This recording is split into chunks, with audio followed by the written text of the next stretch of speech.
I want to welcome the Minister of Agriculture and his staff, Ms. Christine Walker, Mr. Chris Forbes, and Mr. Jaspinder Kamal here this morning. So we will now commence our study of supplementary estimates, A, 2018-2019 for the fiscal year ending March 31st, 2019, with the Honourable Lawrence MacAulay, Minister of Agriculture and Agri-Food. And thank you for appearing. We're delighted to have you with us today, Minister MacAulay. So on Wednesday, October 24, 2018, 5 votes were referred to the committee, namely vote 1A under the Canadian Dairy Commission, vote 1A under the Canadian Grain Commission, and vote 1A, 5A, and 10A under the Department of Agriculture and Agri-Food. We also have the pleasure, so I've already introduced the staff accompanying the minister. Did I name everything? Okay. Welcome to our committee and thanks for coming. I shall start the discussion by calling vote 1A under the Canadian Dairy Commission. Minister MacAulay, the floor is yours for up to 10 minutes. Thank you. Thank you very much, Mr. Chair, and a pleasure to be here again. Bonjour tout le monde. I'm pleased to be with my Deputy Minister and Jasper Kamal and Christine Walker, Assistant Deputy Minister of Corporate and Management Branch. I want to thank the committee for its excellent work on supporting agriculture and the food sector. The members of the committee are working together to address some of the pressing priorities for Canadian farmers. In particular, I want to thank the committee for its study on mental health, focusing on farmers, ranchers, and producers.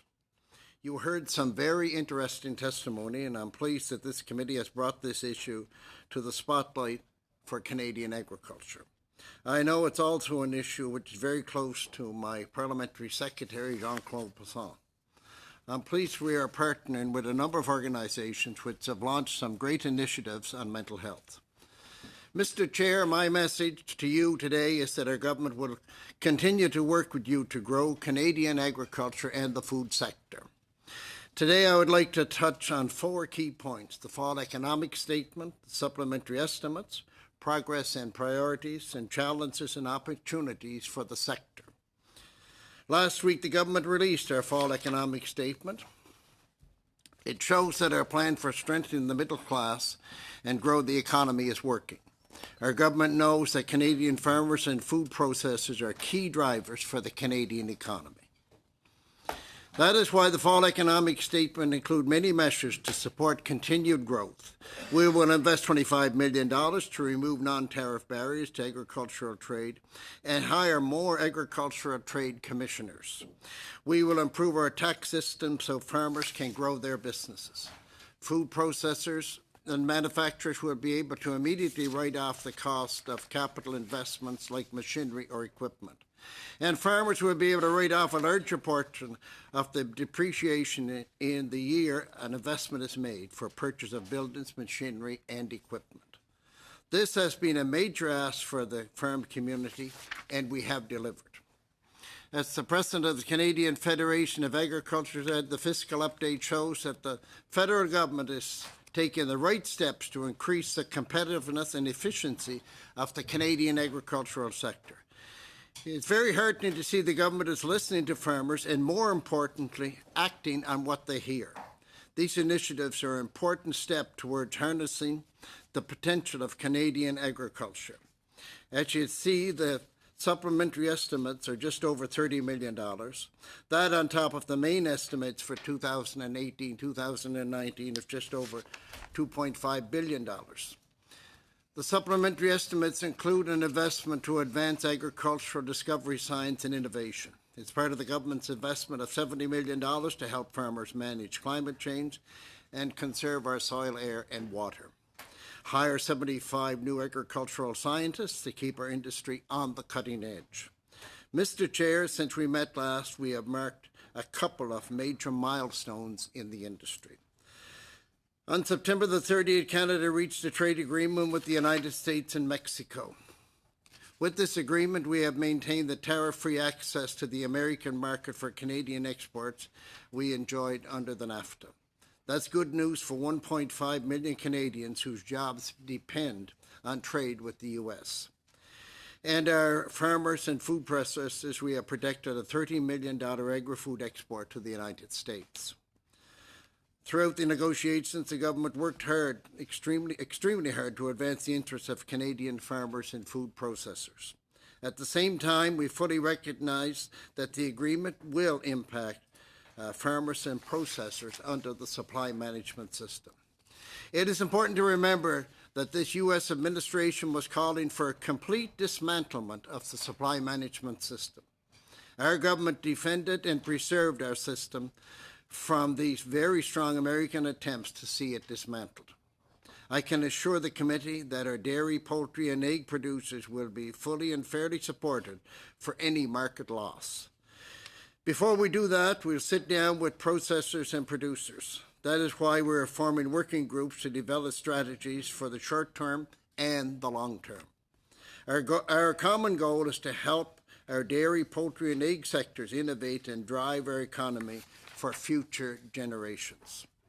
The second major milestone occurred on October the 25th when Bill C-79 to implement CPTPP received loyal assent.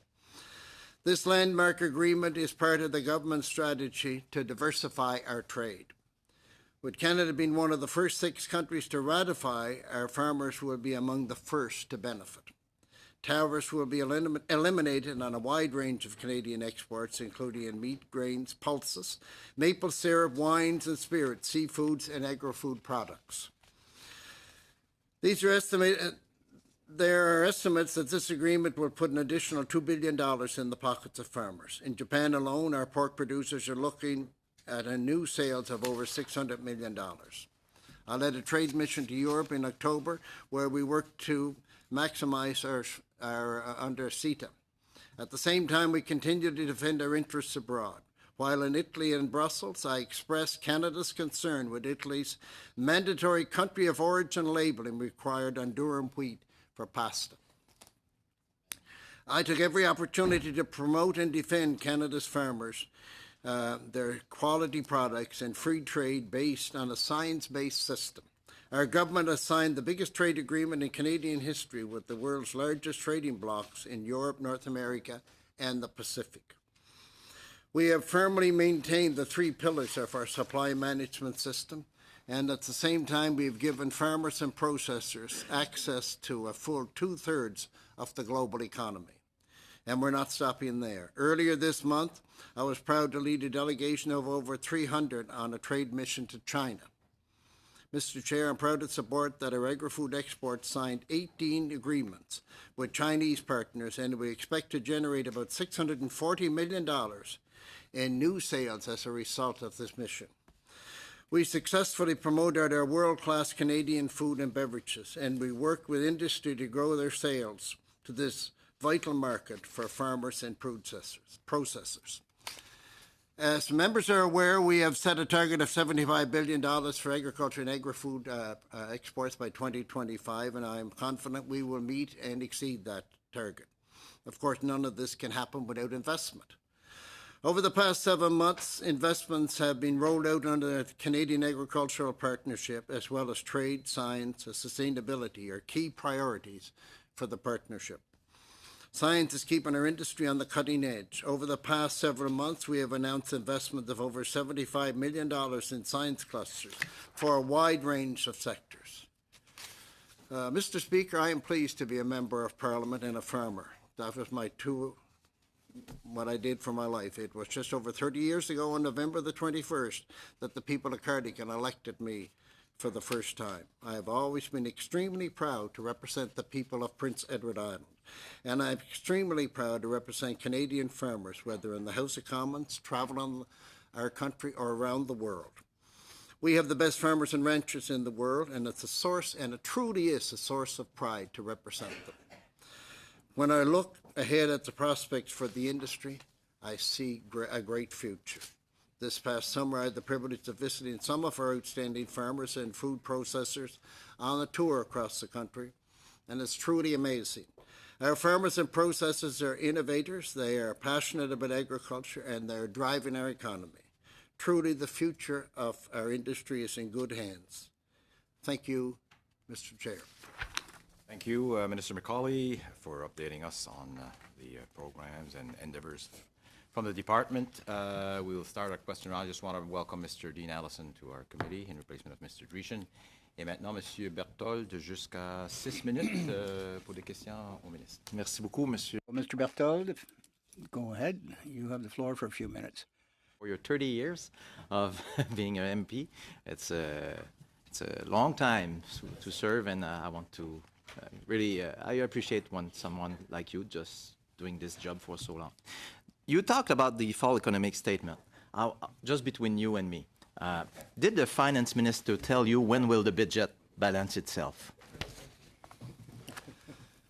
Thank you very much, my friend. I appreciate your question, and what we canvassed on was to Answer is improve no. the Thank economy. you. Merci beaucoup, Monsieur le ministre.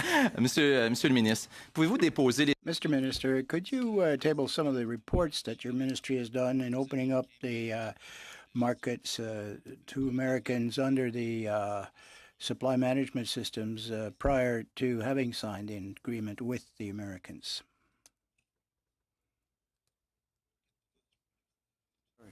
I just want you to table the document your ministry made about the agreements with the United States before you signed it. I don't have any documents with me. Quel type de document?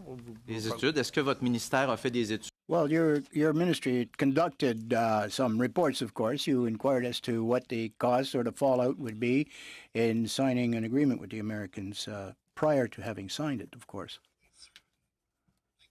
We certainly understand how valuable the agreement is. We also understand for the supply management sector, they had to pay a price, and they will be fully and fairly supported. We've indicated that quite clearly. What we want to make sure is you didn't have any study about it.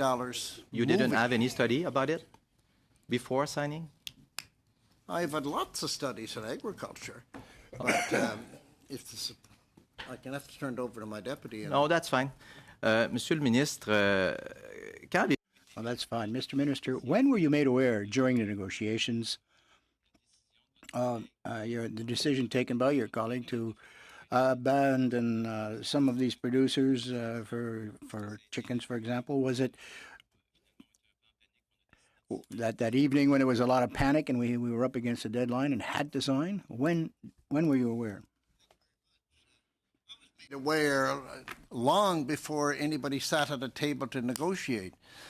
I think my honourable colleague is well aware that the United States indicated quite clearly their ambition was to destroy the supply management system. They indicated quite clearly. The government of the United States said that before any negotiation started.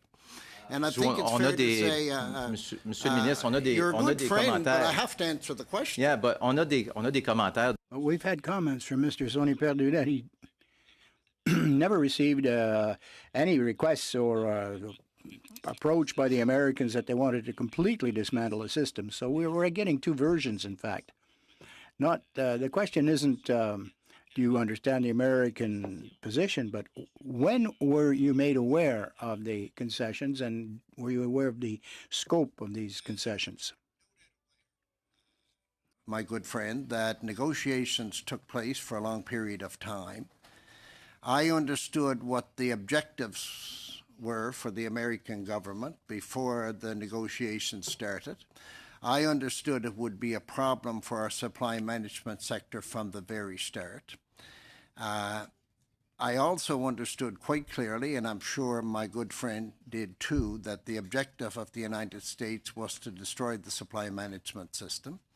We were quite able to make sure the three pillars of the supply management system survived, and we will make sure that they're fully and fairly supported. They did pay some price, Est-ce que vous avez approuvé, Mr. Monsieur Chair, le but ministre? we will make sure they're fully and fairly supported. I think my honourable colleague is fully aware of the importance of the United States-Canada trade. And when you sit down at a table, you have to make sure that you have the best negotiators possible. And over the years, in my time here in Ottawa, I have seen, no matter what government is in place, very strong negotiators at the table. Monsieur, And they monsieur le worked ministre, je sais very qu'on a des well bons in this négociateurs. Ce que je veux situation and were savoir, able c'est to quand convince the avez-vous été United consulté? States that this was not Quand avez-vous possible, été consulté that we sur would l'ampleur not des stand concessions? When were you consulted on this? This is what we need to know. When? It's just a very simple question, sir. When were you consulted on under the scope of what the concessions would be to the Americans, and on what basis did you give your agreement to it? as I indicated. In fact, I knew very well before the negotiations started what the objective was of the American Non, government. je veux I savoir les understood intentions as du they were gouvernement. sitting- Les Américains, on les My connaît, honorable Monsieur le friend, ministre. you We know what the American position is. We do. Well, you haven't answered the question. was fully consulted all the way through on the I'm ready to negotiations. let you answer, but you have to answer the question. I'm ready. If you answer the question, I will let you all the time you want. But you have to answer the question. The question was, When was I consulted? And I'm trying to tell you And that, when- my good when friend. I'm did trying you- to tell you when that did I you was accept consulted the- all the way through the process. et quand avez-vous accepté And les it wasn't compensations? easy. It's difficult. Et quand these avez-vous accepté l'ampleur des compensations? And when did you accept the scope of these concessions? In September? In August? When is the question, sir? When? Mr. Breton, 6 minutes. Thank you, Mr. Chair. And thank you, Mr. Minister, for your attendance here with us today, along with your officials this morning. And it's my turn to congratulate you on your long and illustrious career in agriculture.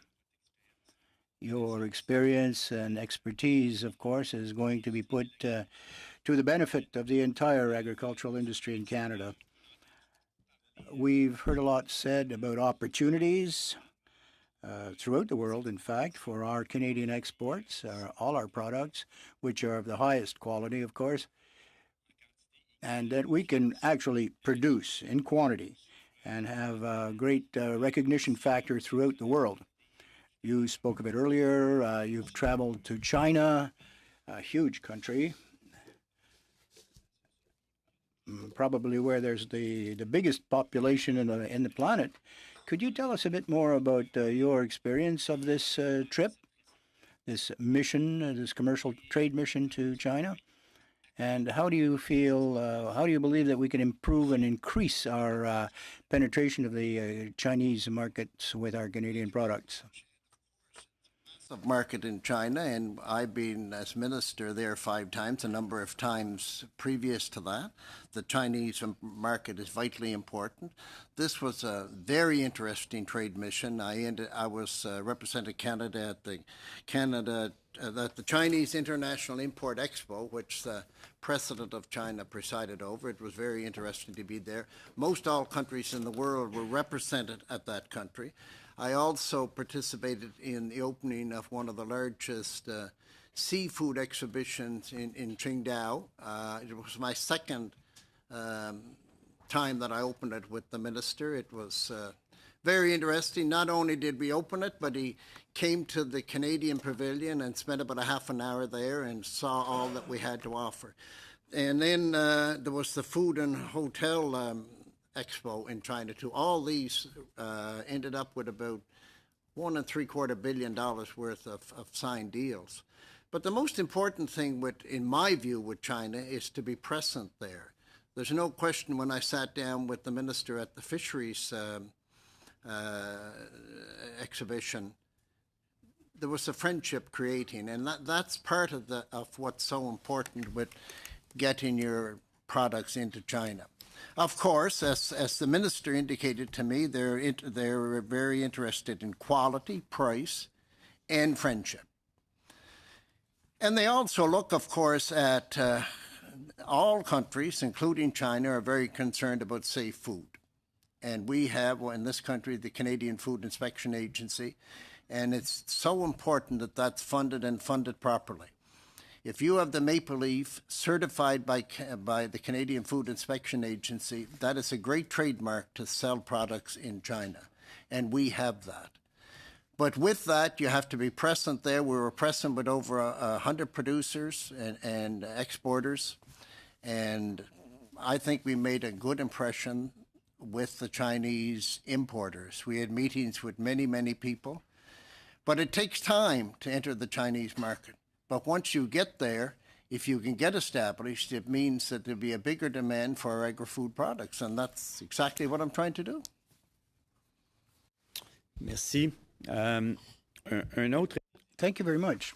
Another issue that pleased me quite a lot in the supplementary estimates are the investments, the supplementary investments, which will be put to scientific research and innovation. I feel that this is very important. We have to stay on the leading edge, the cutting edge of this issue.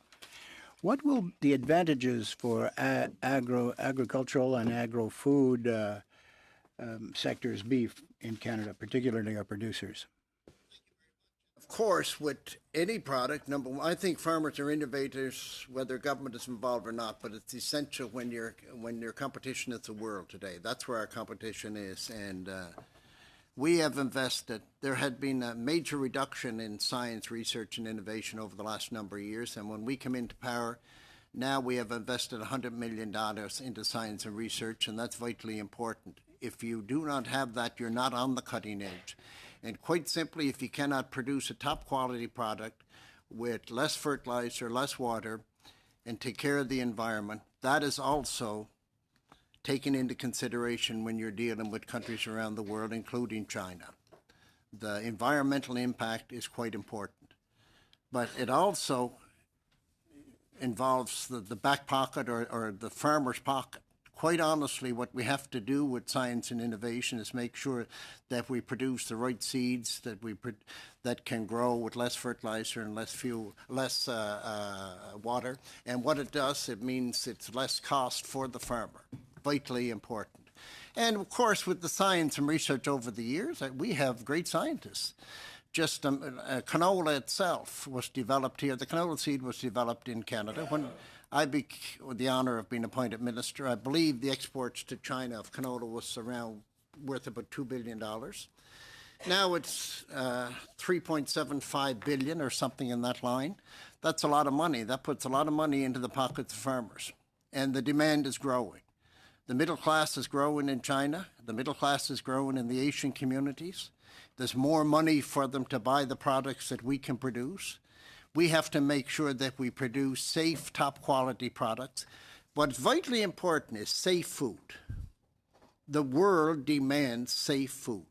And that's why the Canadian Food Inspection Agency and the certification of that agency is so vitally important for exports around the world. We have the top ranchers and farmers in the world, and truly we do. And they put together great, like they have a clip on how the beef is produced, the rolling lands, the clear water. Same with the fish. You have to do that because people are concerned about how products are produced. Thank you, Mr. Minister. Mr. McGregor for 6 minutes. Thank you, Chair. Thank you for appearing today, Minister. I'm going to try and get through a few questions, so just please keep your eye on me. I might have to politely interrupt you to try and get through them all. Don't be as hard as page 107 of the Fall Economic Update has $9.5 billion of non-announced spending measures spread out over 5 years, and I think it's generally understood that future compensation for supply managed sectors will be withdrawn from this fund. I know you have two working groups that are addressing this problem right now, but do you have an anticipated cost that will be withdrawn from this fund? And furthermore, how are you going to ensure that the proper and appropriate parliamentary oversight of the expenditure of these funds is maintained? Thank you very much, and I appreciate your question, and I know you're concerned about the supply management sector. And the fact is, what we have to do, and what we did do, was appoint two bodies to sit down, or three actually, and to make sure in my view, what has to happen with any of these programs is, being a farmer myself, I think it's only fair, right, and the way it should be, that it comes from the bottom up. Now, what has to happen, the working groups have to work with the industries, the industry representatives, and to make sure that they put the proper program in place.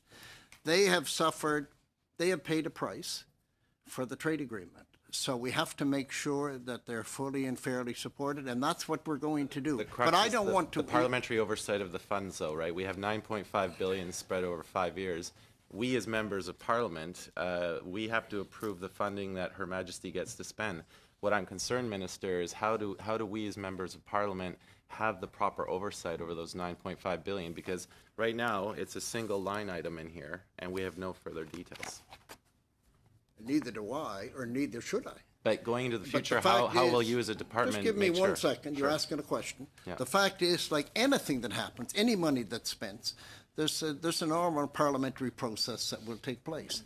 The But we've had dollars, our concerns with Vote 40 before, right? What? With Vote 40 from the Treasury Board, in the main estimates, there were concerns that we didn't know what that funding was going to be applied to. I have the same concerns with this 9.5 billion. So I just want your assurance that going forward, your department with these two working groups, we will have the proper parliamentary oversight so we can judge whether the funding is adequate to meet the needs of our farmers. I can assure you, my good friend, that you will have a voice. Good, we have that on the record. You That's have it fantastic. on the record Okay, that so- nothing is spent that I know of in the House, by government, that do not have an opportunity to Thank you, question Minister. or I be need to move- concerned about. I need And I to want to move on. make sure that you do, because Okay. you are concerned about Thank the you, issue. thank you. I'd like to move on to my next subject. In July, when you met with your provincial counterparts, one of the things that you looked at was the business risk management program review in July, and I believe you had an external panel that made recommendations, particularly with respect to agri-stability. I believe they identified challenges in its complexity, the timeliness of payments, and its predictability, and I've certainly heard that echoed by farmers. Now, those recommendations were made in July. Here we are with our supplementary estimates, but I don't see any particular funding addressing those concerns. The program is problematic. So going forward, Minister, how is your department going to address the concerns that we have with agri-stability, and when can we expect to see the proper budgetary measures to address it? Well, of course, what we have to do, and as you know, the business risk management is under the CAP program, which is administered by the government, by both levels of government. And it is indicated quite clearly by a number of groups that the speed and the efficiency of the departmental process had to be speeded up. In July, we're now in November. I'm just wondering And it the will be. timeline. Is there any, I should turn it over. Do you mind if I? Just quickly. Yeah, I'll be quick. So we're working with the provinces coming out of July, consulting with national organizations on what are some potential ways to improve the business risk management system. This obviously takes time, stakeholder consultation, and they're complicated issues. So this work will be ongoing. And obviously, at some point, we'll Okay. check back in with ministers to get direction from federal, provincial, territorial ministers. And it's an important question, Okay. and it's the best question that I'd has to like be you to, I'd addressed. like you And to I stay will on make sure top that of it is You can give addressed. your assurance you're going to be on it. Pardon? You can give your assurance you'll be on that. I'm on it. Okay, Because thank you. I understand how important it Thank you, is when Minister. anything happens in agriculture. The problem is, it's to get the money into the hands of farmers. Absolutely. They need Okay. the money. So with the minute that I have remaining, the other major thing that we hear from a lot of our producers is with respect to the labor shortages issue, and this just seems to keep on coming up again and again. So I'd like to know if you can provide this committee with an update, Minister, on what your department is doing with respect to your other colleagues around the cabinet table to address some of the issues that producers have with the lengthy application times, the audits, and so on, because if we're going to grow our agricultural economy, we need to address that labor shortage. So any comments on that, Minister? I couldn't agree more, and I well understand the issue, and is it totally resolved? No, it's not. But there is a report going to be submitted in about, well, I don't know exactly when it is. I don't think the date has been given yet.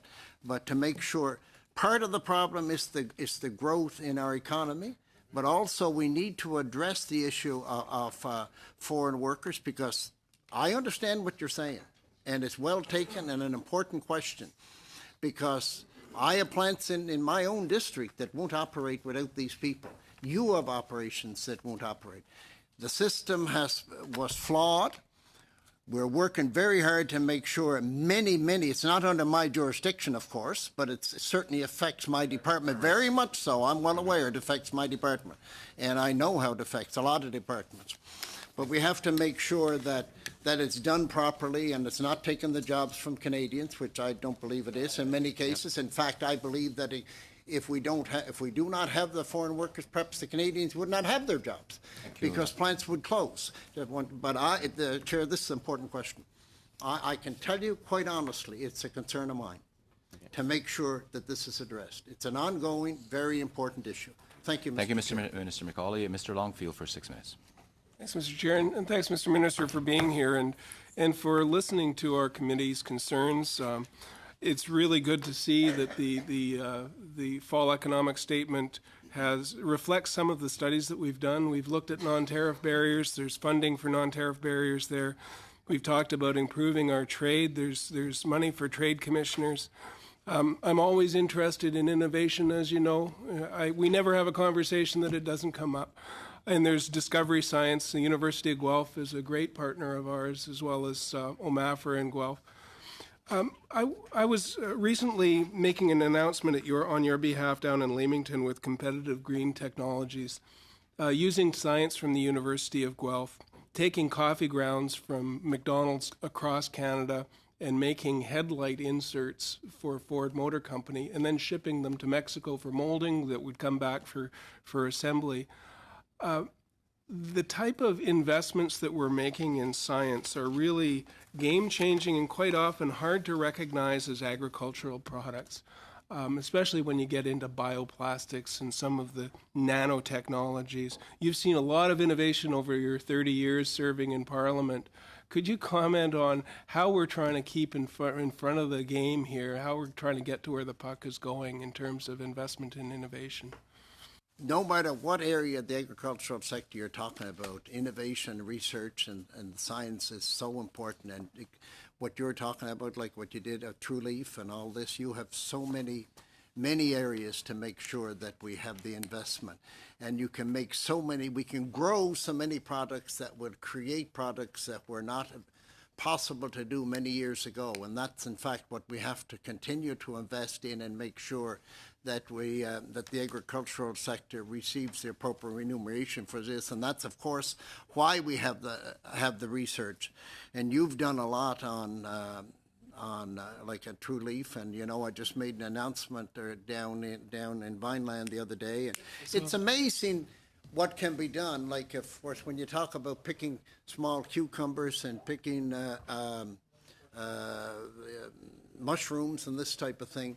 What this announcement was for was to make sure that we're able to have the mechanism to pick cucumbers, and it's some interesting to see how it would be done. To come in, go through the leaves, and do everything else, and pick the proper cucumber that's in the proper state. Yeah. No, That is something else. Yes, Lloyd. well, I don't want to interrupt you as my colleague across the way did, because your answers No, are but always that just interesting. continues on as to how great we can do I things know. in agriculture. The trade commissioners is a very interesting piece, because I met with Gailey in Guelph, a dairy producer. Of course, we were talking about the new trade agreement with the United States, and we're talking about the opportunity for shipping powdered milk as an example. I've met with the Cattlemen's Association, and they said, we need help getting into the Asian markets. I've talked to other supply chain. I talked to the turkey producers, and of course they're being impacted by the new trade agreement. But they said, we will negotiate, we'll work out solutions, but giving us money isn't necessarily the solution. We need more market access across Canada. We need help promoting our products in Canada. More people should eat turkey. It's a great protein. It's low in fat. So working with the groups that you're working with in terms of supporting supply managed sectors, the combination of trade across Canada, external trade, it isn't always about giving money in compensation for lost market share. It's for finding new markets. It's very early in the game. We haven't met with them yet. We will be meeting over the course of the next few months. Could you comment on how we will be dealing with the negotiations on protecting the market share and improving market share for supply managed sectors? Well, thank you very much, Lloyd. And without a question, I don't want to indicate that we've given any decision as to how this will be done. But it will be done. But what we need to do is make sure it comes from the ground up, as I explained previously, and we have to make sure that the people that are truly affected have a major voice in this issue. As you're well aware, the chicken industry has expanded in this country dramatically. The turkey industry is having a bit of a problem. We will do anything we can to help to promote turkey.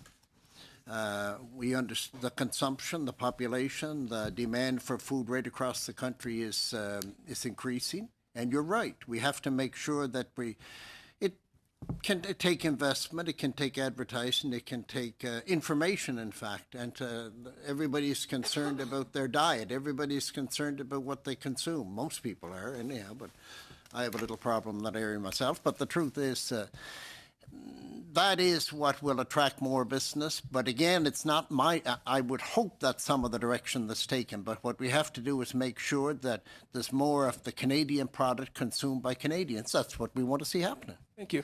And very briefly, I was at the Ag Food Canada Research Lab. They had an open house, and they invited the public in. That's something new, letting us see what our scientists, federally funded scientists, are doing. So congratulations on opening the doors. They're doing amazing work in the labs. Great to see that you're investing in those labs as well. Thank you very much, Mr. Minister. Thank you, Mr. Longfield. Maintenant, Madame Nassif pour 6 minutes. Merci, Monsieur le Président. Et merci. Thank you very much, Mr. Chair, and thank you for the Minister's appearance this morning to give us an update and an overview of agriculture. I'll take the opportunity also to congratulate you for your service to Canadians and your people in PEI. Agriculture is a very dynamic industry, full of opportunities, but facing a number of challenges. We've heard a lot of moving testimony lately from producers from throughout the country over the past few weeks. They spoke of some of the challenges that they're dealing with, and which, of course, have repercussions on their mental health. Could you talk to us a little bit about what the government is doing and intends to do to ensure the mental health of our producers? Well, thank you very much, Eva. It's a vitally important issue, and of course, I was a farmer myself, and we would be kind of reluctant to, a man or woman in the agricultural sector, sometimes kind of reluctant to indicate you have problems. Well, we all have problems, and the first thing is to make sure that there's nothing wrong with telling people you have a problem. There's nothing wrong with making sure you have places to go to talk to people, and that is why we have initiated a program. It's through Farm Credit, and they've addressed the program dealing with this and with 4-H. There was an announcement made here and another announcement at the same time, AgriVision.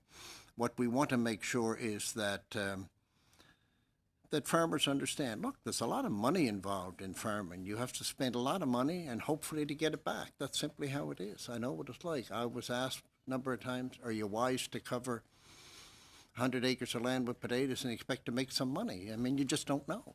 There's a lot of pressure. But I would let my representative from Farm Credit, Jasmine, CFIA, I mean, no, I don't have that representative here, so I guess I won't be doing it. I'll have to answer it myself. But the fact is, I'm very supportive of this issue, and it's a very important issue because we have, working with 4-H and Farm Credit, we have, with the provincial government, established lines, established centres where people can go in order to address problems. It's a great stress. Quite simply, being at it myself, I mean, you owe money. It takes a lot of money. And of course, I'm interested that Farm Credit is involved in this.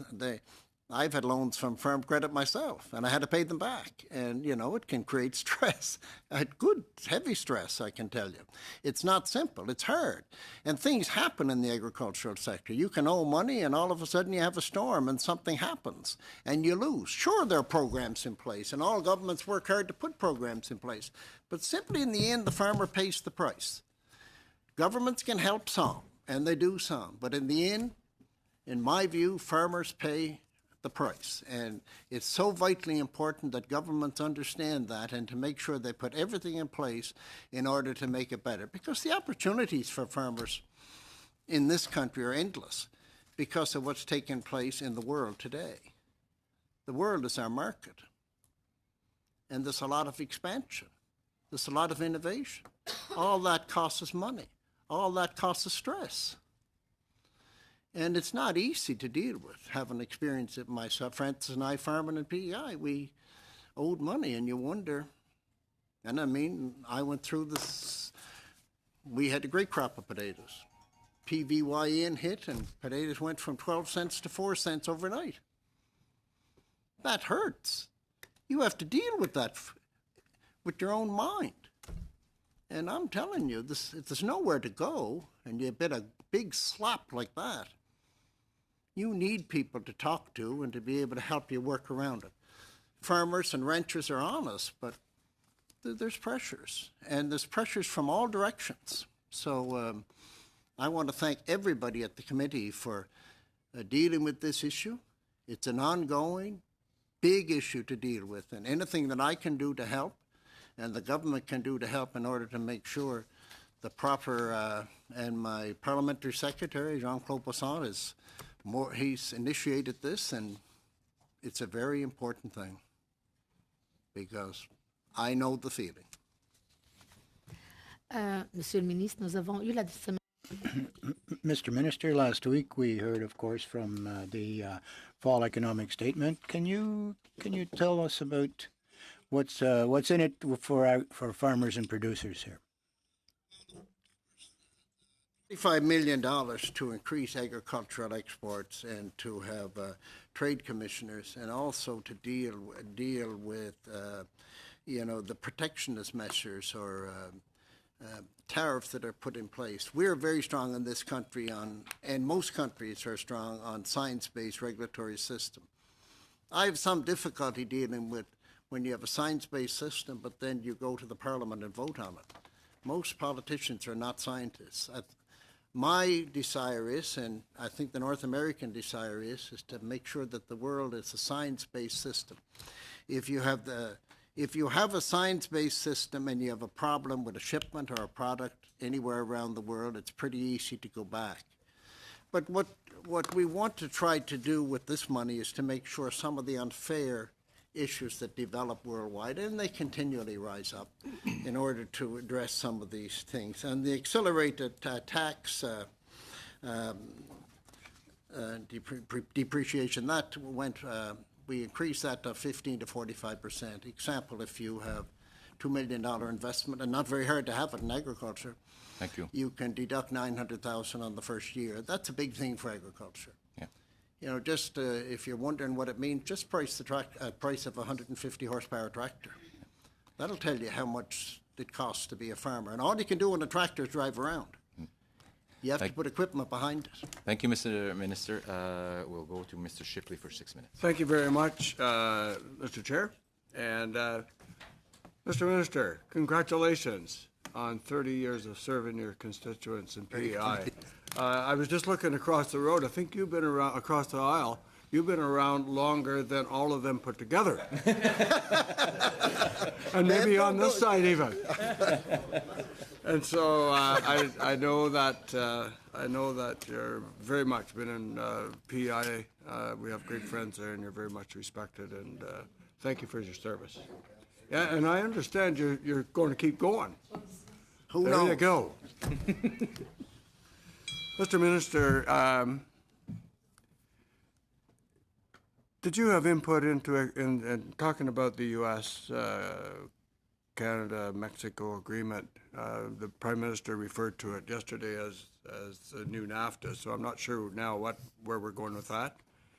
Did you have input into accepting the accelerator clause in terms of the imports of milk into Canada? Well, I was involved. Thank you very much, Bev, for your question. And I was involved from before the time started. I wasn't sitting at the table. We have very capable negotiators, and I think you're fully aware that the desire of the American government was to totally eliminate the system, and that's simply what they said and what they wanted to do.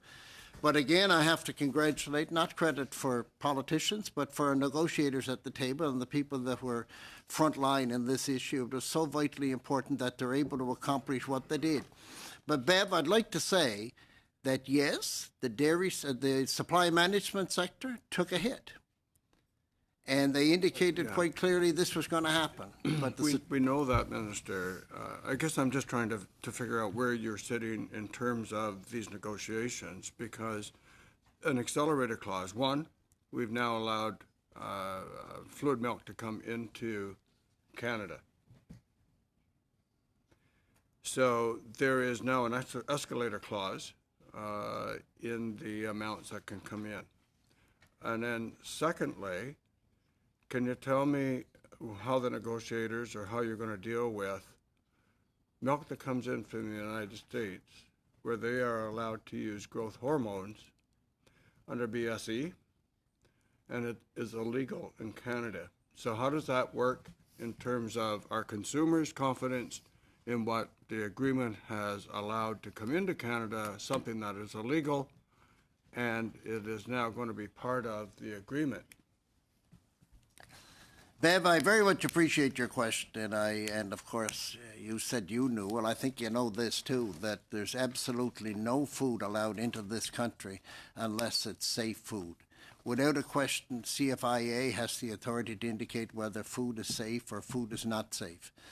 And on anything that comes in, whether it's milk or anything else, if it's to be approved to enter into this country, it has to meet the requirements of the Canadian Food Inspection Agency, and I can assure you anything that does come in will. And I think all of us understand that. That's why Canada has some of the safest food in the world. Not only from what we bring in, if there is a problem, it never gets to the consumer. That's the way it should be. My question, though, is, and I'll expand it a little bit, because we do have products that come in from the States, where in other areas, PMRA, which is under Health Canada, is now in the process of reviewing and looking at neonics. If we lose the access to this significant crop input, have you asked for an analysis by your department to find out what that impact would be on agriculture? I'd say, Bev, I'm going to let my deputy deal with this question to make sure. I can ask him in the next hour. He's going to respond now if So I have some other questions, though, for the minister. So can I come back to that? Because I was hoping, actually, Minister, that you'd be able to say, yes, I did. No, I actually asked because I'm the Minister for Agriculture. I actually got a big concern about this. And so I need to know what the impact is on my industry. But I think Bev, is it on safe food that you're concerned about? No. Well, I'm just asking about this is not about safe food. Well, on the cost of imports and what has to be done, that's why these committees are put together, to make sure the evaluation is done properly, that they're fully and fairly supported. That's why this is done. But I can't answer the question as to exactly what costs there's going to be right now. What we have to do is sit down with the people that are involved, the people that had to pay some price, and that's what will be done. Because it leads to my next question. And so the next question then, and we've talked about it a lot, is that in 2025 or before, we will meet the requirements or the need globally to increase our exports to $75 billion. So my question goes back to the earlier one.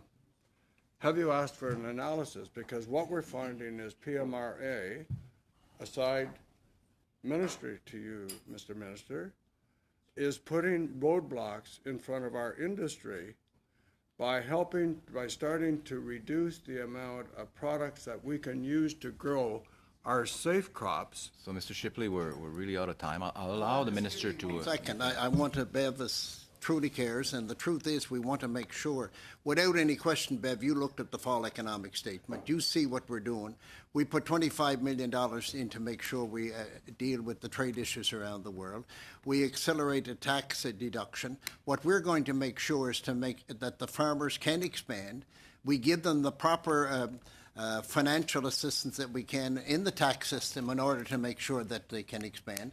That's what we have done, and that's what we will continue to do. As far as food coming in, as far as the product coming in, this is why the groups were put together to evaluate what kind of full and fair remuneration can be given to the sector. That's what we're going to do, and that's what we will continue to do, always looking out for the farmer. Thank you, Minister McCauley. Et Monsieur Drouin pour 6 minutes. Thank you, Mr. Chair, and I have to say, Minister, I'm pleased that the Conservatives are asking questions about supply management, because I remember not too long ago, I spent some time at the convention, and almost 50% of their membership voted to get rid of supply management. C'est faux.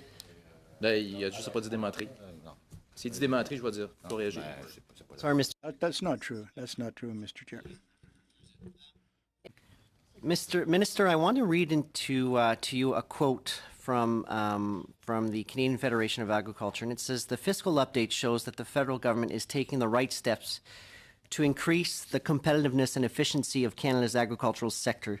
This support is pivotal to achieve the target of increasing agricultural exports to $75 billion by 2025, which is set out in the 2017 federal budget." Now, why would the CFA say such a thing about the fall economic update? Is there good news that we've shared within the fall economic update?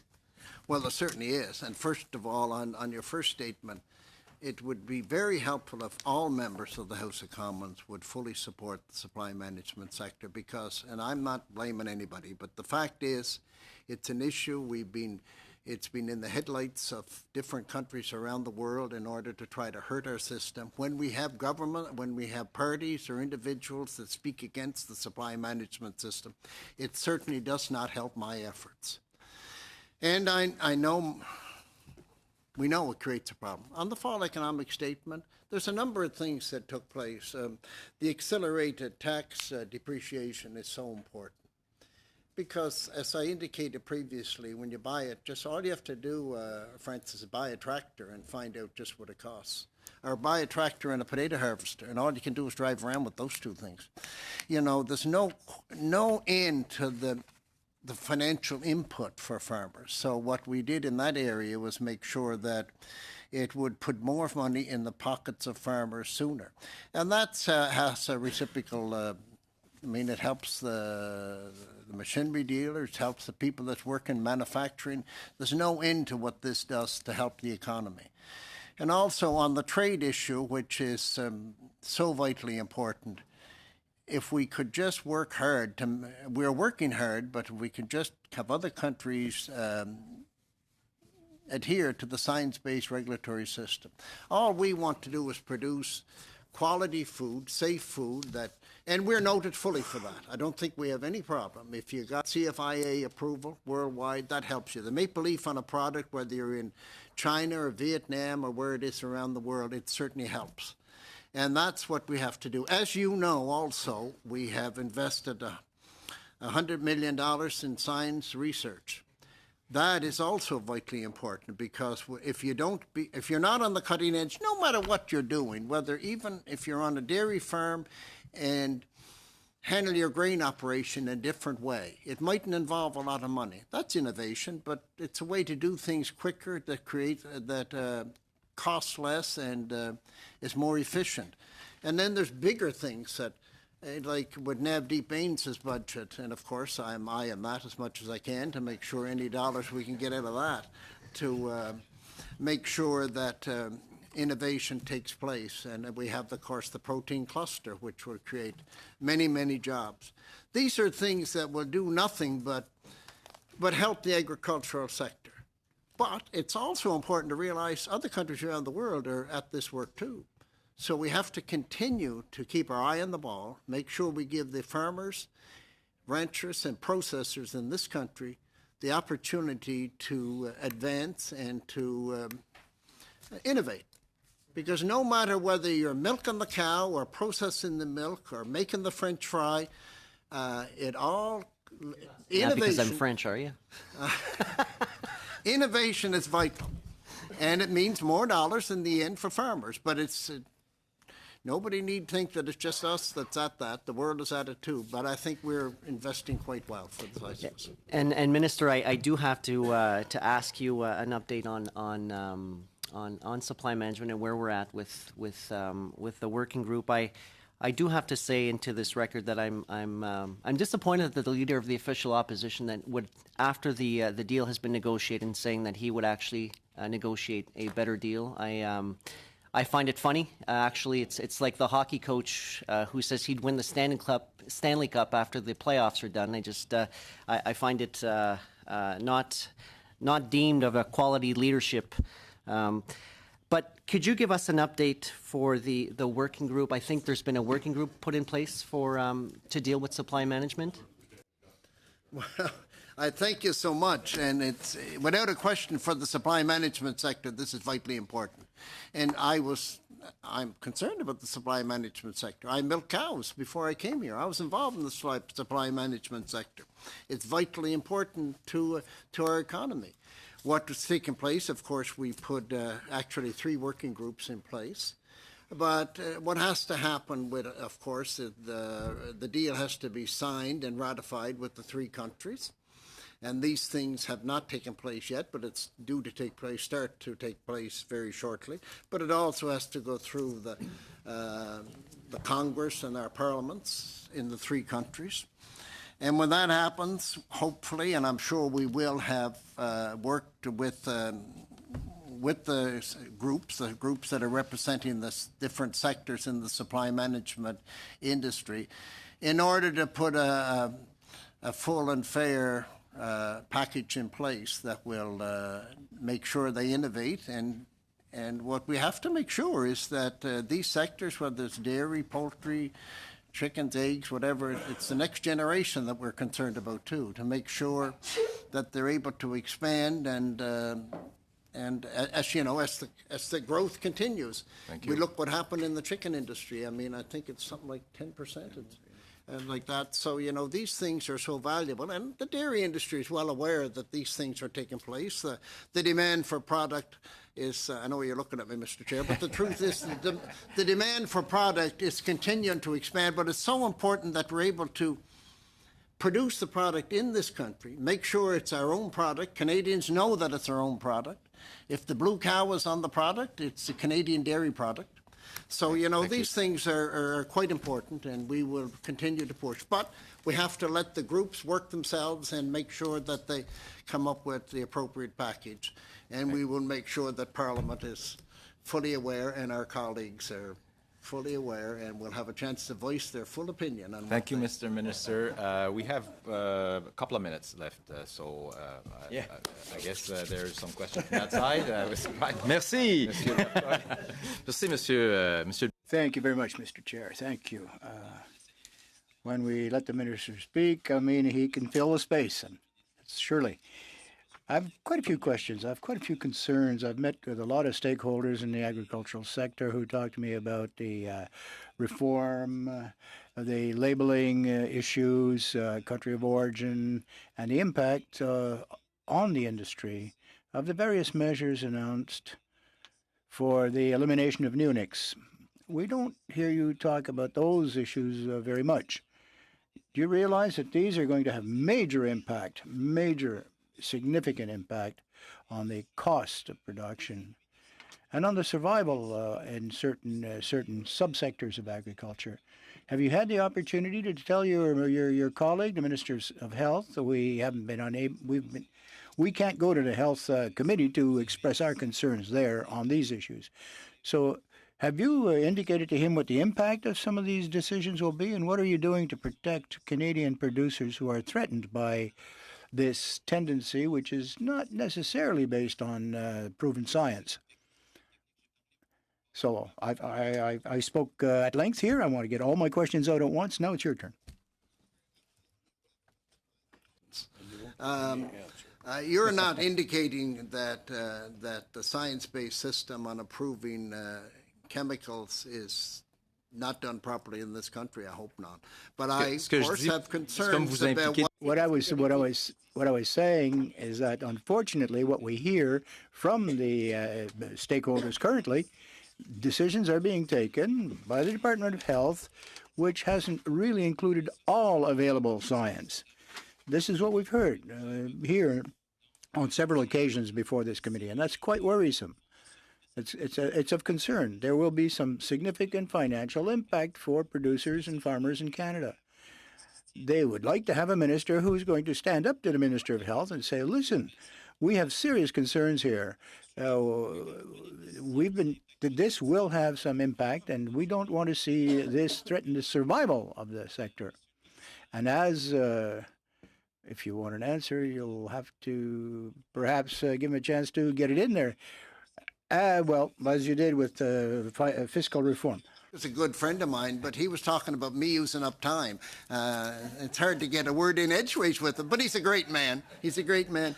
I hope, yes, of course, I'm always concerned about what products are approved and what products are not approved. But I hope that when you're speaking, and I know you will, when you're speaking to farmers, mention to them about the accelerated tax deduction. Just wonder how they like that. Ask them about the $25 million that we invested in trade. Ask them about the trade deals contracts we've signed with China. It's important that you speak about those things too. I know you're very concerned about agriculture, but it's very important to have the whole total picture. Agriculture is booming. We want to make sure that it continues to boom. And I want to thank this committee so much for the great help it's been over the years. I appreciate it, and you're great friends. Thank you, Mr. Chair. It's been a privilege. Mr. Minister, for being with us today to share the government's initiative and on trade research and mental health and all the others. And I thank the committee. We shall pause for a brief moment and then come back with the panel. Thank you very much.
welcome once again for the second hour. On a 10 minutes. No, on the, okay. So second hour, and with us for the second hour, we have the Deputy Minister of Department of Agriculture and Agri-Food, Mr. Chris Forbes, and also Assistant Deputy Minister, Corporate Management Branch, Ms. Christine Walker. Welcome again to both of you, and we shall go right to the question round, and we'll start with Mr. Berthold, 6 minutes. Merci beaucoup, Monsieur le Président. Thanks again, Mr. Chair. Good morning, Mr. Forbes, Ms. Walker. Thanks for being here this morning. I hope we'll have some more concrete answers, but never mind. That was our situation with the Minister, Mr. Macaulay. I'm sure you can answer our questions. I'd like to know, first of all, is it possible to receive from you? We saw a dairy industry financing scheme, about $100 million over 150 to farms, dairy farms. Can we have a general view, an overview of how many requests were made of that program, how many were accepted, found receivable? And the question I keep coming back to, how were these distributed to these dairy producers? What's the calculation? How do you get at the amounts? Okay, I'll try to reply to that question as best I can. We received approximately 2,200, 2,500 requests for the program before we had to cut it off because of too much demand. And it was about 1,900 individuals who, in fact, qualified to receive some payments on that program. Now, this is the first round, of course, so there will be a second round eventually. I don't know exactly when it'll be launched again, but we will be expending the full amount of $250 million. Half has been disbursed, I believe, right now. Yes, perhaps a little bit more, even. So after the first round, what we've done, we received a lot of feedback by the applicants on a process, first in, first served sort of thing. And we're discussing with the stakeholders in the sector to see how we can improve the process, perhaps make it a bit smoother and more even, a little fairer, perhaps. Can you give us a quick overview, perhaps regionally? Break it down for us a little bit. It might be important for us. It would assist us in understanding how it's going to go and perhaps plan ahead for the second phase, if you will, the second round. So the committee would appreciate that information. Sure. Surely. I may have some relevant information here. I have to take a look if I can find it. But I think it was approximately, I don't know, Mr. Forbes, send it to us. Don't bother with it right now, but, you take note and send us the information to the committee. And thank you very much. And I have a further question. I have a case of a producer in BC. He's a processor, in fact. And he has the provincial authority to sell throughout the province. One of his clients sold stuff in another province, well, without his knowledge, but he is being punished for this infraction, as it were. To what point is the producer responsible for the product, which might be processed and then sold in another province? He wasn't involved in that transaction at all, but he was criticized for it. Well, normally, if a product is subject to interprovincial transportation, it has to be inspected by CFIA. No, but the individual sold it to a distributor in the province of residency. A transaction is completed, and that's it. Now, the distributor chose to sell off part of the product in another province. Why would the original processor be found liable? Well, it all depends, of course. If the individual who processed, manufactured and told him that it was only for internal use in that province, well, he would not be held liable. But if he failed to advise, perhaps he may be held liable. There was an investigation, obviously, and somebody had to be found liable. So I'll send you a copy of that case because I think it's being contested with CFIA, I believe.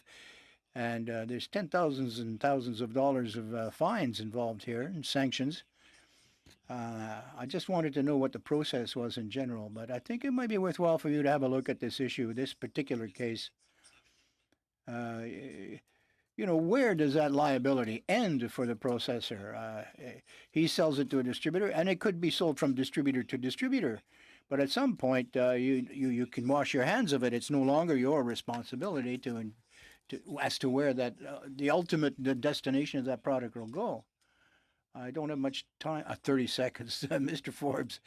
What studies have you prepared for Ms. Freeland in the context of the free trade negotiations? We do have a chief negotiator which is responsible for agricultural issues within the team of Canadian negotiators, and we have prepared. Well, I don't know if you want to call it studies, but we've developed a lot of information for use by the minister and for our chief negotiator, providing the advice, obviously, that we felt worthwhile. We work very closely with the sector to get a good grasp of the issues, the concerns, possible ramifications. Thank you, Mr. Forbes. We're going to stop there. Mr. Picciolito, 6 minutes. Officials for attending. I'd like to begin with you, Mr. Forbes. I want to talk a little bit about the agriculture sector in BC. I've attended a few forums at Kwantlen Polytechnical by Kent Mullenix, the head of their sustainable program, and he discusses place-based agriculture. And I want to talk a little bit about a couple of farms in my area. A larger one and a smaller one. There's the Sweet Digs Farms. It's about 20 acres, younger farmers. It's leased, and they produce organic products.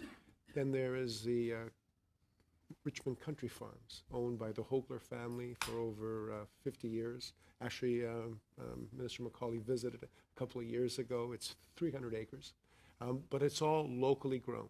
It's organic. They also create a surplus and they export. The question that I have for you, what role can the federal government play in having standards for organic sector? I believe it's about a $5 billion industry in Canada. And what can and has the federal government done to expand that sector? Mm-hmm. So good question. I think on the standards side, we're obviously working with the sector to develop a new set of standards. I think you will hear a lot about the importance from the sector of having a good set of standards and as much as possible a common set of standards across the country. And indeed, I think one of the challenges that the sector faces is international standards, right? And we do work through Jaspinder and his colleagues and ourselves to work with other countries about how we can, for our organic producers, ensure fair access so that their practices are recognized in other countries. And that's certainly ongoing work that we do with a number of jurisdictions. So I think those are important pieces. I guess also add that I think, going back to what the minister said previously, we obviously do a fair bit of science and research, and organics is an area. We've had organic clusters in the past. We'll have an organic cluster over the next 5 years.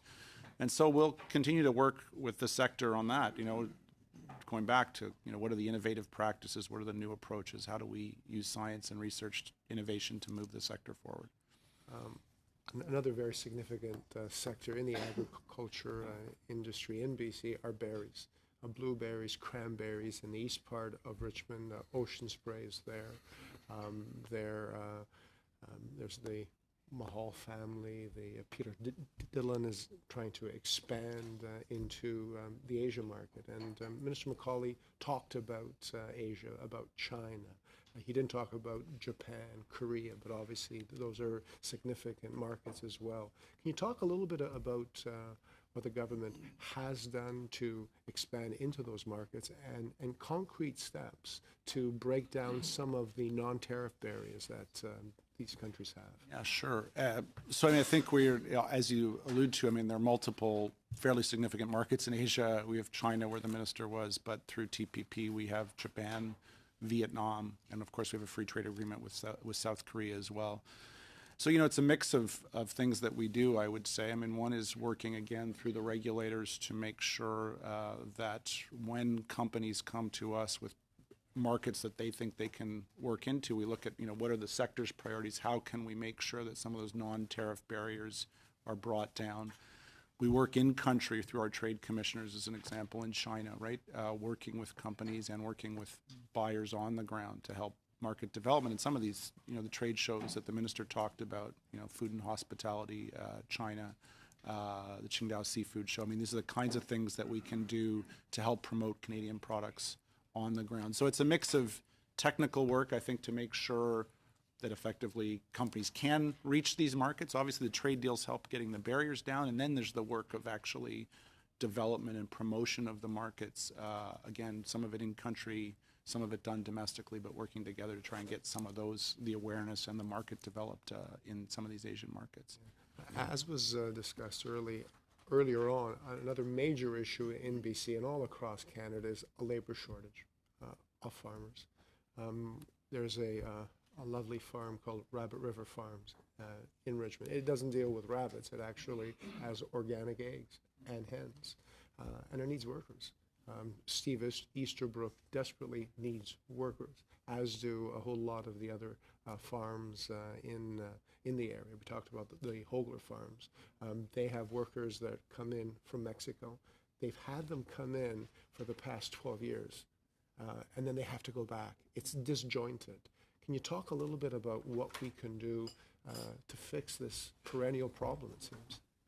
So, I mean, the government is, as you know, reviewing both the seasonal agricultural worker program and also some aspects of the temporary foreign worker program that pertain to agriculture and some of the processing sector needs. From our standpoint at Agriculture Canada, obviously these programs, the responsibility for the regulation and administration sits with colleagues at Employment and Skills Development Canada and Immigration, Refugees and Citizenship Canada. But what we do is we work with those departments in the sector to make sure that the sector's real-time experience is understood by our colleagues, that the communication is there and that the issues that when they come up, so either micro issues get them raised and resolved, but also long-term policy development that we work hand in hand with the stakeholders and government colleagues to get some of these key issues, both at the overall policy level, whether these are caps on workers, but also at the kind of implementation, so process, timing, inspections, all these issues. Thank you, Mr. Forbes. Thank you, Mr. Chilito, and Mr. McGregor now for 6 minutes. Thank you very much, Chair. Thank you, Mr. Forbes, for staying on and helping us out with some of these things. I know in the 6 minutes I had with the Minister, I was talking about the agri-stability program, and unfortunately not much time for a more fulsome exchange, but I would appreciate if you could sort of maybe continue what you were about to answer with regards to, the panel had identified the complexity, the timeliness, and predictability. But I also note that the total expenditures for business risk management have decreased by 10%. And then by the next fiscal year, we're going to see them fall by 48%. And it seems to be, excuse me for my voice, to be in stark contrast with some of the concerns we hear from our producers. They see more variability in the years ahead being impacted by climate change. So can you explain how we're seeing a 48% reduction in costs in the next fiscal year with probably more unpredictability going ahead? Okay.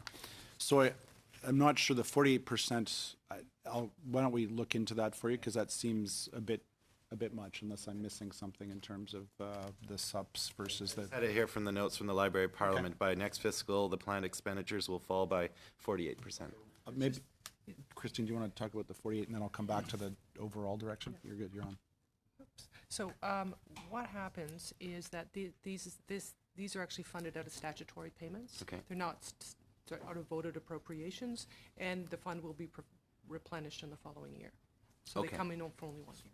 Okay. So okay. it will we'll get paid out whatever farmers need. And so then the department's efforts on agri-stability Yeah. specifically. Yeah. So, I mean, and actually, if I can step back, I mean, it's a review of the full set of BRM programs. So it is not just agri-stability. So we're looking at But that agri-risk. seems to be the one that's the punching bag. That seems to have, it has a lot of interest from folks, but I mean, it is, you know, there are others, agri-recovery, agri-insurance, that are significant expenditures. And so we did have a report from the panel to FPT ministers in the summer. They came with a few recommendations.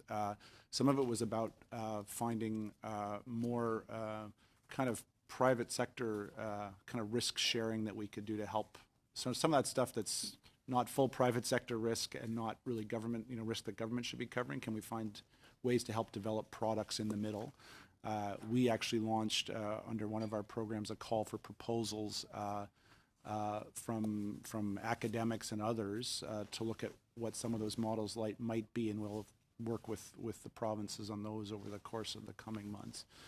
We are also, I'll just, and I know I don't want to go on too long, but we are also working with national stakeholders, and the provinces are working with regional stakeholders to kind of build from some of the direction from the panel. And what we'll have to do, I think, quite honestly, is come at some of the tricky challenges of how do you ensure something that is both accurate and fair to the producer, and, you know, timely and simple, right? And that is a kind of always a bit of a challenge to kind of balance. And so that'll be one of the issues that we'll have to tackle. So my next question, I want to go into the debate over the carbon tax. I mean, it seems like we have two armed camps, and I'm trying to find a way forward that respects the role that our producers play. And we know that agriculture, well-managed agricultural practices can have incredible carbon sequestration potential. And I know that was very much the subject of one of our committee's studies. So, you know, going forward, looking ahead, can you provide a little bit more detail in how the department is looking at carbon sequestration potential of our producers, and what kind of programs are you using to try and encourage that to happen? Because I think that could potentially be one of our greatest assets and weapons against climate change. Yeah, I think you make an excellent point. So under the agricultural partnership, obviously with the provinces, I mean, we do work together, and environment, climate change was one of the priorities, and maybe just a couple of points that I'll make in that regard. Obviously, I mean, carbon sequestration, carbon emissions is a big part of the environmental research that we do, whether that's on livestock, cropping practices. So we do, at Agriculture and Agri-Food Canada and with the provinces, a fair bit of primary research, if you will, to look at what more we can do in that area. And then I think, you know, the second part is that you're raising, which is how do you kind of get practices out there, and I think that's an area where we need to keep working. So we do work with the provinces on how to disseminate best practices, right? And I think that's an area that's sort of between the two of us, I think, an area where we can do more work. And just finally, in your links with the deputy minister from the Ministry of Health, just with respect to the healthy eating strategy, I've met with, I'll take fruit juice producers, for example. So often fruit juice producers are taking the excess fruits that are the undesirable ones for eating. And if they're going to be impacted by a recommendation in the healthy eating strategy that fruit juice is maybe not as healthy as some people make it out or believe it to be, have you made any analysis of how that's going to impact our producers, like their ability to get rid of excess apples and so on? So I don't know if we've gone that specific. But I think that's something you should be considering. Well, let me just tell you, I'll tell you the kind of stuff we've done. I'll be quick, Chair. We have worked with the Food Processing and Industry Roundtable, which is a sector roundtable that we bring together to look at, some of the costs associated with the proposals, for example, around proposals around front of pack labeling. And so we have worked with them to help quantify their views on the costs of these kind of proposals and some of the economic impacts. Thank you. And then what we try to do, is just make sure that the information flows both ways, that the sector's information and their what they see as the impacts are brought to the attention of our colleagues, and similarly that the processes and and kind of priorities and understanding of our colleagues is communicated to the sector so that we can Thank you, Mr. improve the dialogue. Forbes. Monsieur Drouin pour 6 minutes. Merci. Thank you, Mr. McGregor. Thank you, Mr. Chair, and I'd like to thank you for being in front of this committee. I know it's not your first appearance. Just wondering if you could give us an update on the fall economic update, and I didn't have a chance to go through it with the minister, but there's been a few items that were mentioned in terms of regulatory reviews, and just wondering how that process will unfold, given that it's been mentioned in the fall economic update. So I'm talking about the guidance on plants on novel traits, the fertilizer regulatory modernization time, and the timelines for pre-market assessments. And all those, I think those are, I know I've spoken to a few folks in the business, and they welcome that news. Just wondering, how's that going to unfold from now until the next few months? Right. So, in the statement, there were obviously a number of kind of specific regulatory kind of commitments laid out in terms of priorities for officials and for the government to kind of get through. Timelines will vary from item to item, and so, the example on the, the plants with novel traits that you raised, we are engaging with the sector right now through CFIA, through AFC, and indeed Health Canada to talk with the sector about ways we can, simplify and clarify the approval process. And so that's ongoing. The precise timing will depend on the nature of the discussions, but these discussions are ongoing. Some of the other regulatory items, Jaspinder could probably talk about some of the CFI stuff, but it will have to go through normal processes in the sense of, to the extent there are changes, gazetting processes, et cetera. Well, and maybe I shouldn't have said timeline, but probably one of the issues that we hear is sometimes, if I take PMRA for instance, they don't consult, they're not necessarily going to consult the impact on trade, and that's causing some issues for farmers. So I'm wondering if we can take this opportunity to have that international trade voice at the table, to have you guys, I'm sure you guys are at the table, but I think that's something that farmers would welcome on a local basis. But Mr. Kamal, feel free to jump in. Maybe let me jump in on Jaspinder. And then I'll go. So I think one of the couple of things that, just to your point, I think that came out in the statement, and we'd heard a lot about this, was how to get more external voices talking about regulation, how to think more about economic issues when we look at regulation. So you will see a commitment to set up an external sort of voice to advise the government on regulation. You'll see commitments to regularly update legislation to sort of get rid of old kind of economic impediments that are in legislation and regulation that aren't necessary. And you will also see a commitment to put more economic emphasis just generally in how we look at regulation. So I think, to the point of how do we tackle regulation well, obviously maintaining the kind of, in the case of CFIA, food safety, in Health Canada, the health of Canadians, not giving up the prudential aspects of regulation, but how do we bring more of this economic innovation trade lens to the discussion. So that's maybe some of the overarching, and sorry, Jaspinder. No problem. Thank you. So we do, as we work with our trading partners and other parties, either through directly bilaterally or through international standard setting bodies like Codex, IPPC, or OIE, we are very well aware of what is there in the international community, and we try to harmonize because we are an exporting country. So what we are trying to do with our regulation is that we are harmonized with that so that we are able to trade according to the requirements of the importing country. Secondly, we are also trying to make sure that these regulations are enabling and not impeding. So we're trying to make them more outcome-based, and so that keeping the intent of the regulation, the authorities that the government has to certify these products, but also making sure that there are not unnecessary things in there that are impeding production or export. So Safe Food for Canadian regulations is one of them.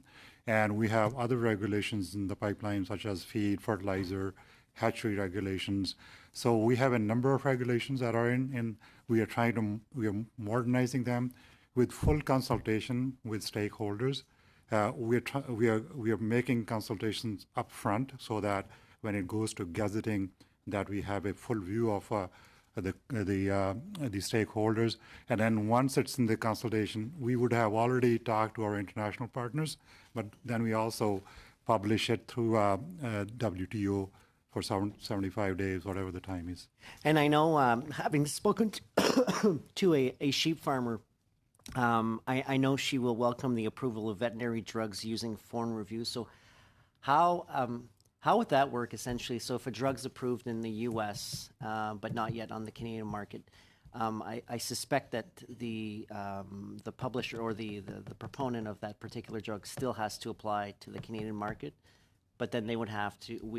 What we're saying is that yes, Canada will now use, for instance, what the same application perhaps as that was submitted to the U.S. Is that what we're trying to do here? Or? Yeah, that's in the realm of Health Canada. I think what I heard from them, I think they're doing it. In the meantime, we worked with the department and also with Health Canada because it's a small industry. So companies don't like to bring products here. It's very costly to license products and market them. So what we're trying to do is on a trial basis, looking at minor use program. And we worked in the past with Health Canada and also with the industry to approve certain drugs in Canada through that program where the government helps. Thank you, Dr. Comal. Mr. Longfield for 6 minutes. And thank you all for being here to answer the detailed questions. It strikes me that we're in a new process. We've just had our final vote on the Budget Implementation Act, and we're now working on estimates within the same fiscal period. We did an adjustment in the past year. This is a whole new piece where we're actually talking about things within our budgetary period. I know you've done a lot of work to get us there, and so I just want to thank you for getting us aligned with the budget and the supplements being in the same period. I'm very interested in Vote 1A, in particular, the reinvestment of royalties from intellectual property being $5.6 million. I also sit on the industry committee where we have a new intellectual property strategy within Canada. And now I'm seeing intellectual property revenue showing up in the ag supplements. Could you talk about what that looks like actually and how your department works with intellectual property and reinvesting in science? Thank you. Thank you for the question. So yes, this year we have approximately $5.6 million in royalties from licenses and fees. And intellectual property. So what we do is those amounts were collected last year in 2017-18, and the process now is they were deposited to the Consolidated Revenue Fund, and now we are basically accessing that money and bringing it back to the agency, to the organization, and those funds 100% will be reinvested in the science program. So a typical example of a royalty would be, for example, AAC Brandon is an example of Canadian Red Spring wheat.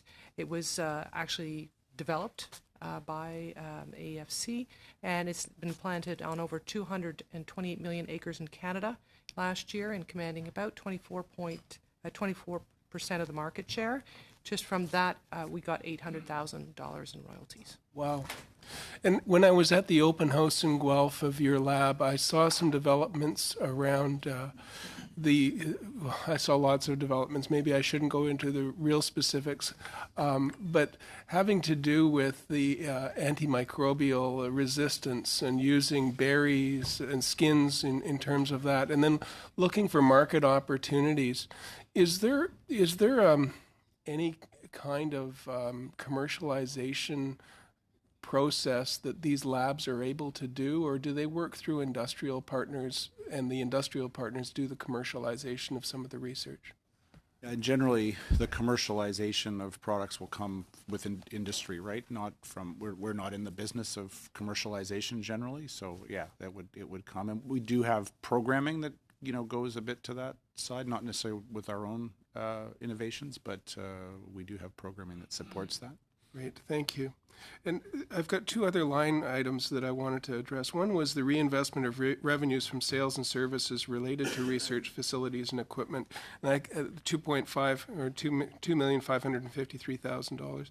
So reinvestment of revenues from sales and services, again, we're not marketing, but we're using this revenue through partnerships. Is it universities or?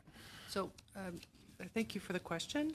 A couple of examples are, for example, we have research facilities, 20 research centers across Canada. We actually lease space to some provincial governments, for example, so that they can use our space. So that would be a good example of sales and services related to research and facilities. Terrific. Well, it's great to show it on these line items that we're actually using science and using it in a smart way to develop our markets for our farmers.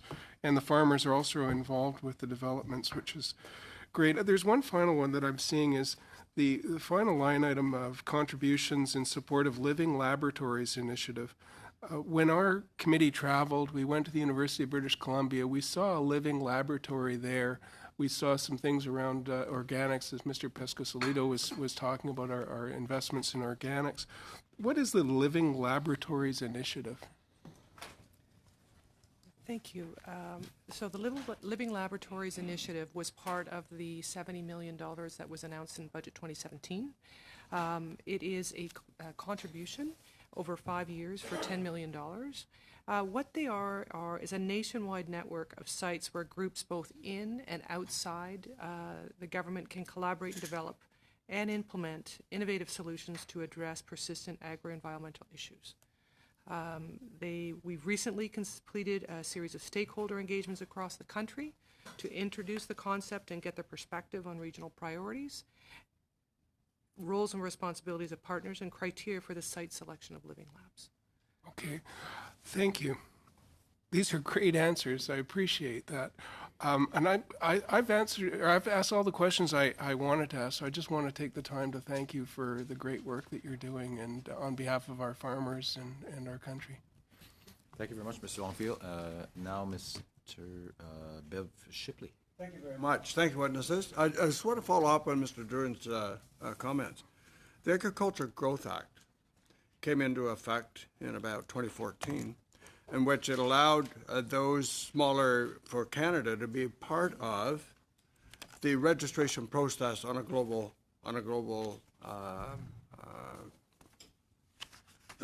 means. Is that being enforced? Agriculture Growth Act? Okay. I'm not sure. You're not sure about the Agriculture Growth Act of Canada? Okay.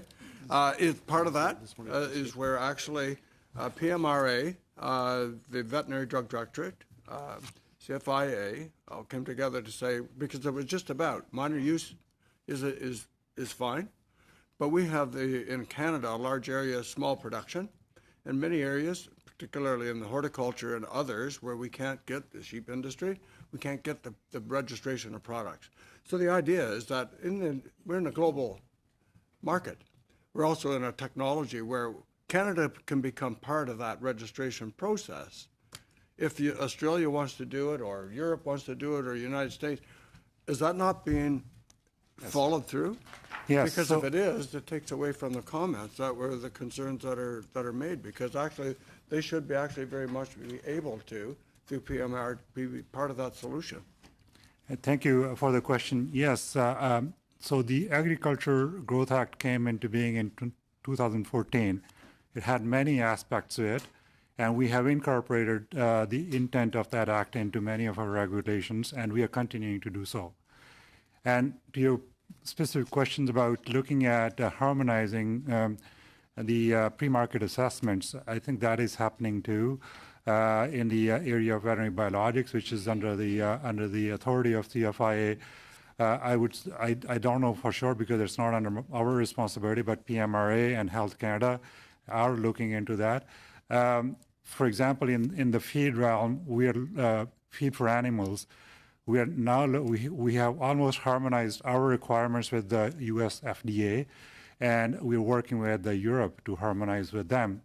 This will allow the marketing of feed for exports because Canada actually is increasing in that area, the production of feed for animals, so we should be able to do that. One of the huge concerns, and I'm going to drop it because I've got others, is that we're allowing products to come into Canada that use registered products in the United States or Europe that are illegal here, and yet they sit on the shelf right next to our products that our producers produce, and we've lost that competitive advantage to it, which takes me to a quick question.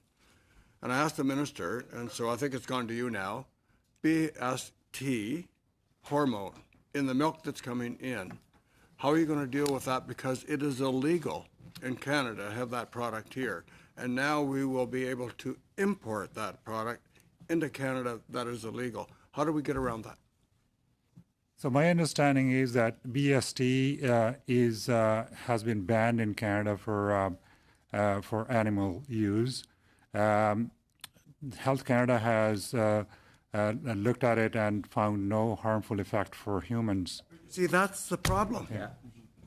That's the problem. All of us will agree with that.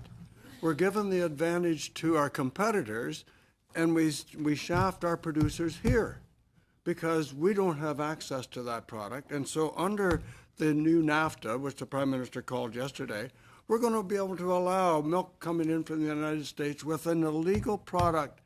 We can't use it in Canada.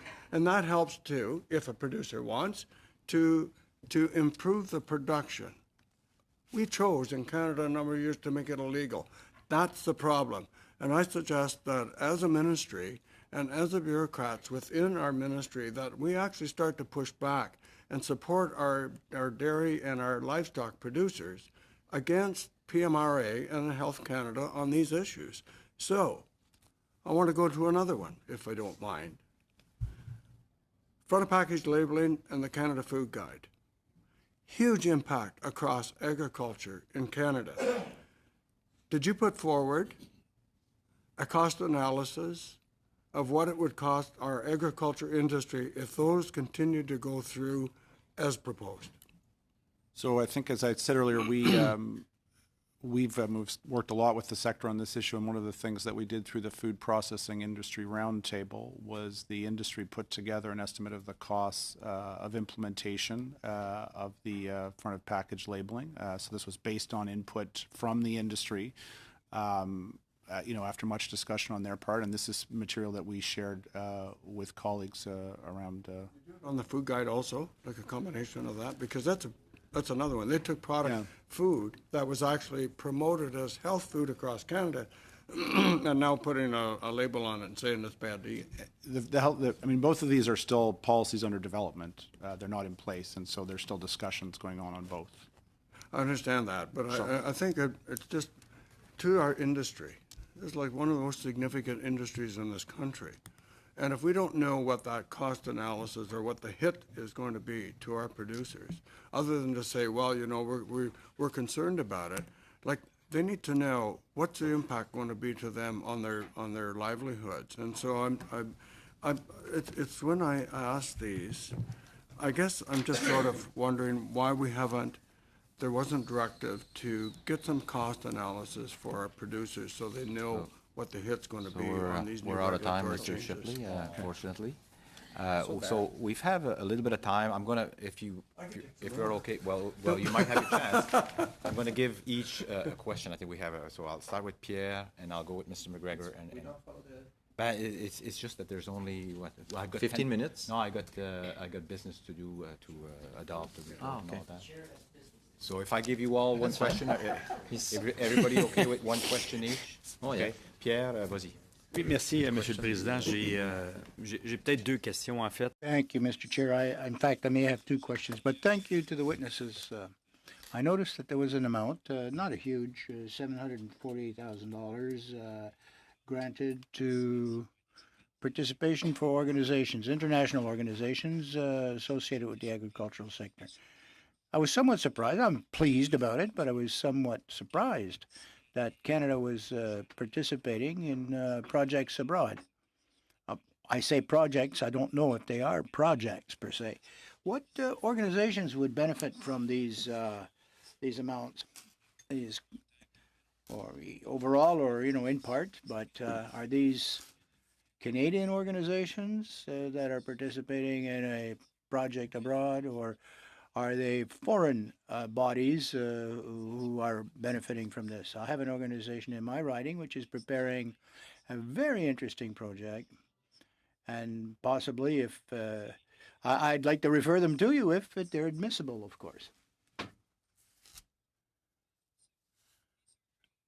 Grants to foreign recipients and participating international organizations, the $745,000.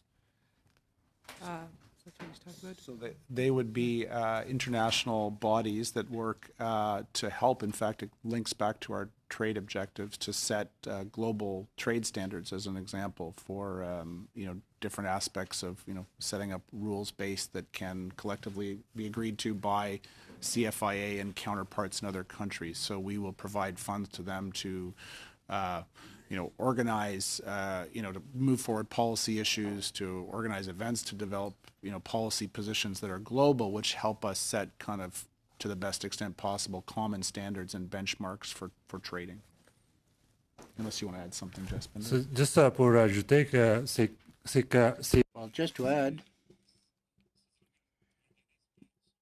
these organizations are well, generally it's a country, but Canada is one of the countries which has very high standards, and we don't want these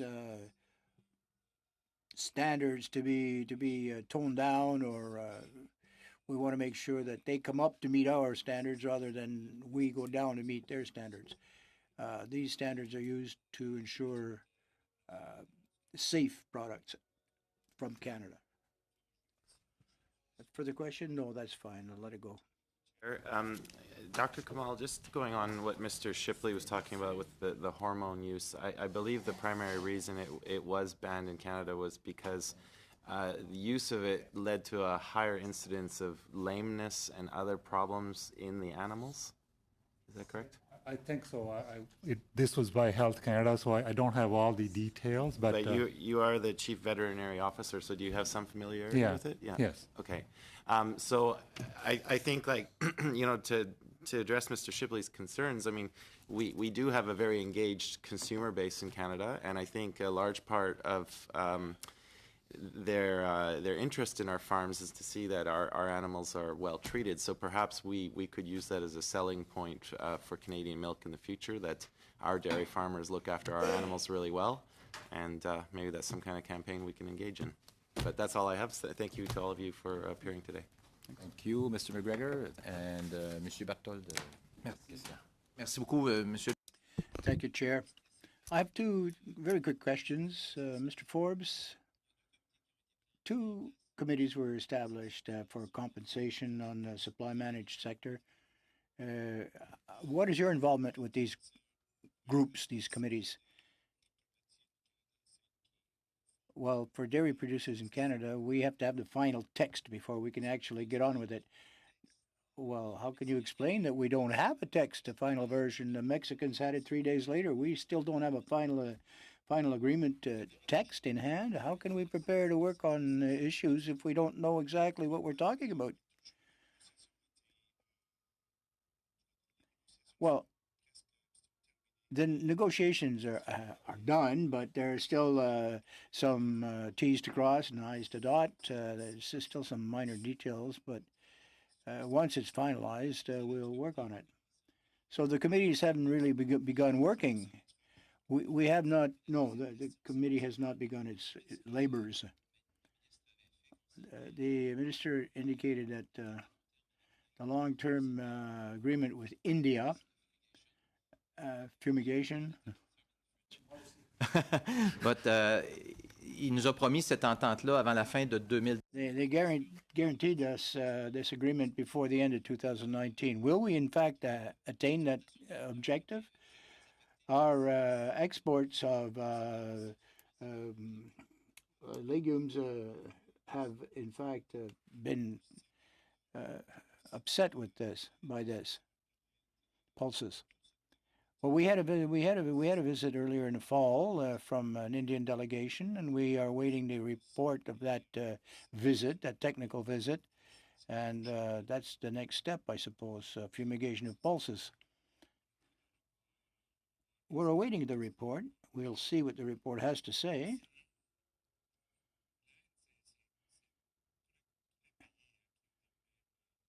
It's not just India.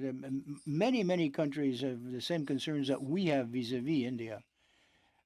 We have people working in the field, on the ground in India. We're trying to reestablish a proper balance of relationship with India on this issue.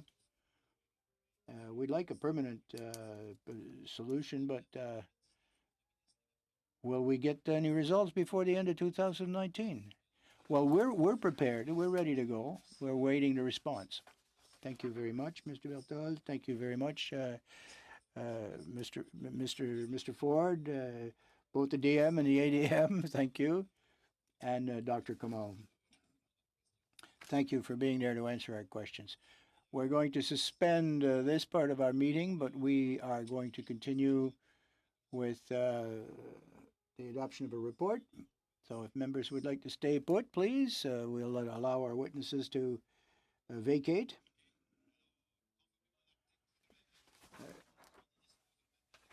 We now have to take a look at the votes for the Department of Agriculture Credit 1A under Canadian Dairy Commission, vote 1A under Canadian Grain Commission, and votes 1A, 5A, and 10A under the Department of Agriculture and Agri-Food. Do I have the unanimous consent to deal with all of these with one motion? And no, on division. All right. Vote for 1A, Canadian Dairy Commission. Vote 1A under the Canadian Grain Commission, and is this carried? On division? On division. Can I report this to the House? Okay. Yes? Yes. We're done. Okay. Have 6 minutes. You can join them. Alors, merci tout le monde. Thank you all very much. We stand adjourned.